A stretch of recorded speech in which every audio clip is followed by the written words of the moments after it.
My name is Jason Paul. I'm in this race to change the conversation. We can't move the country forward when we lose 24 states by 10 points or more. We can't win simply by fighting harder. We need to think as we fight. We can't fix our brand by going on podcasts or speaking simpler language, although that would help. We need concrete plans to engage the 20 million committed Democrats, organize high schools and colleges, and hire 10,000 full-time local organizers with at least one per county, all across the country. I offer such plans at paulfordnc.com. Thank you. Well, the first question I have is, why are all of you guys here? Why aren't you down the street at the Future Forward chair race or whatever the next iteration of the big Democratic super PAC organization is? Because they seem to be more relevant than the DNC these days, those outside groups that have a lot of money. So I guess what I'm getting at is, how do you make the DNC chairmanship big again? How do you get back to the days of people like Bob Strauss, who were larger political figures, Ron Brown? How can you make the DNC what it used to be going forward? We'll start with... I'm running for the entire ecosystem. I'm not just running to be chair of one institution. You talked about Future Forward, you talked about our super PACs.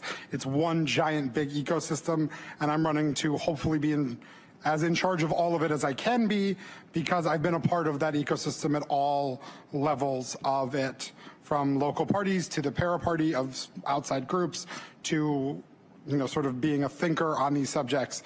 That is why I'm running. But I think the most important thing the Democratic Party can do right now is return to a path towards empathy. I think as a party, we are no longer putting ourselves in a situation where we think about the people who we want something from. And I think that because we're no longer thinking about the people who we want something from, we're not getting that from them. So it starts with, if you want to do college organizing, it takes 14 months because you have to get the students 1 year and 2 months before they have to vote, not in the next year. We don't get on their timetable. We try and get them on our timetable. It doesn't work, and then we say that's why college kids don't work. I remember volunteering on a congressional special election where the staffers showed up and they started to laugh because so many calls were made that meant that the staffers were succeeding in their mission of talking to people, and the fact that the voters didn't like it, well, that was funny because that meant that didn't matter. They weren't going to not vote for us. I remember as organizing with a major DNC contractor who does field work, paid canvassing. The staffers told me I wanted to get my staffers water because it was 90 degrees out, and they said that it would be nice if we had water, but that wasn't required. And as I've seen all these things, it's become incredibly clear to me that we don't approach the people who are going to be this party and build this party with the empathy that we need to. And if we don't approve them with the empathy we need to, why would they ever want to help us? Thank you. You've all mentioned inauguration is on Monday. Democrats, of course, have to think about the future of the party, but also in the now, how you handle Trump. So what is your school of thought on how to oppose Trump's agenda, and to what extent? Mr. Paul, I'll start with you. This is a really simple one.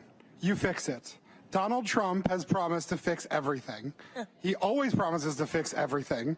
He hasn't, in his 4 years, he didn't really fix anything.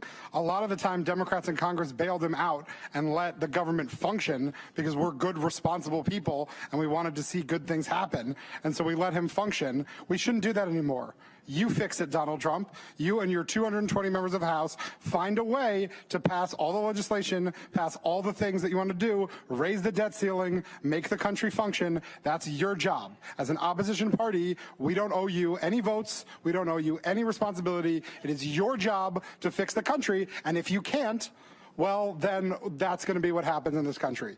You fix it, Donald Trump. That's your job. We're supposed to believe you. Go fix it. Thank you, Mr. Paul. Mr. Wickler. The Democratic Party has, over the last decade, been largely defined by opposition to Donald Trump. But as you guys have talked about, that can't be the only defining characteristic of being a Democrat. I would like to start with Mr. Paul. What are the animating beliefs of the party? Give me a simple distillation of what it means to be a Democrat in 2025. So, Democrats want everyone's lives to be better. And they would do that by being communitarian. That is what it means to be a Democrat. We want everyone in the country's lives to be better. And if that means that we have to take some from the wealthiest, then we do that. If that means that we have to do public health measures to keep people safe, then we do that. If that means that we acknowledge the history in our country of people suffering under unfair systems, we do that. And if we do those things that have to make everyone's lives better, then we have the ability to be Democrats and be proud of being Democrats. That's why I do this. I do this work. I've always done this work because I believe that when Democrats win, people's lives are better. I think the data bears that out. And I'm proud of that. And I don't think it's hard, and I don't think it's difficult. And I think sort of running around being afraid and acting like that's not true is a huge problem that we have, because there's been a lot of the stage of apologizing for we didn't do this and we didn't do that, and we didn't care about these people and we didn't care about those people. And I think that at least in our policies under President Biden, we cared about all of those people. If there are issues where people were unhappy with him, I understand that, particularly with respect to the Middle East. But generally, on the issues that we care about, Joe Biden did a really good job. That we are terrible at communicating that good job, that is a bigger problem that we have, and that's why I'm running in this race. But I don't think being a Democrat is hard. I love being a Democrat. Thank you. Early states, what is the best way for the party to organize the early states? And please name names. Absolutely. So New Hampshire's going to go first because their state law says they're going to go first, and they're just going to do that no matter what we say. Let them go first. Let them go first in December. And then I want a month later staggered primaries, one a week in states that are mid-sized.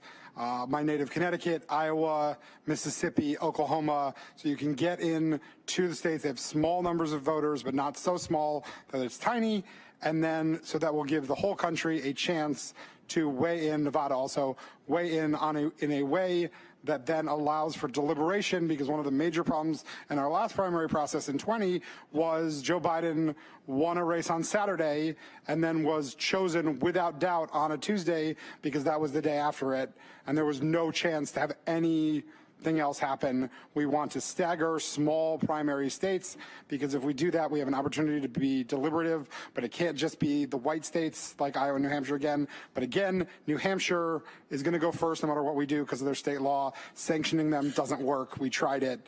It didn't work. It's never going to work. Let them go first. So, Mr. Paul, really quickly, so there should be no penalty for flouting the rules that the DNC sets for their calendar. What possible penalty are we ever going to impose on them? You would be the chair, sir. No, so I strip away all of their delegates. They get no delegates.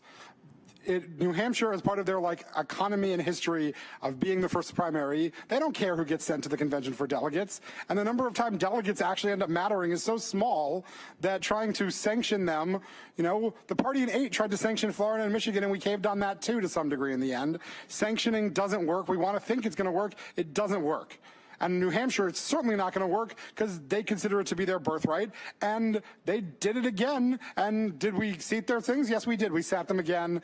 And even if we didn't, they would have taken the penalty to prove how noble they are. Let them go in December. Thank you, Mr. Paul. Thank you. The candidates for a lively discussion. We are at the end of our forum. Unless everyone wants to stay here for another 4 hours, we could do it. We're excited and ready to go. We'll now hear from each of you for 30 seconds with closing remarks. We'll start with Mr. Paul.